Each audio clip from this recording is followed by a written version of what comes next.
che nel ti trovo. Vieni a me con le ali che si schierano verso il sole.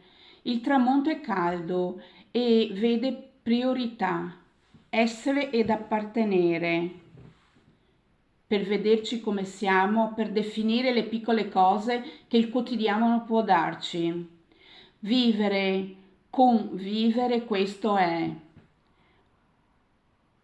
Quanto l'uno per l'altra, congratulazioni sono in anticipo.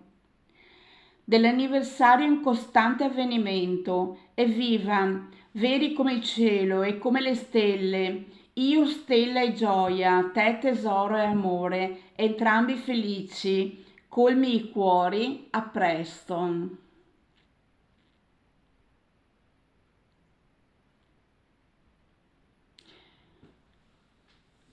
Vi auguro una buona giornata, ora corro, vado, indovinate?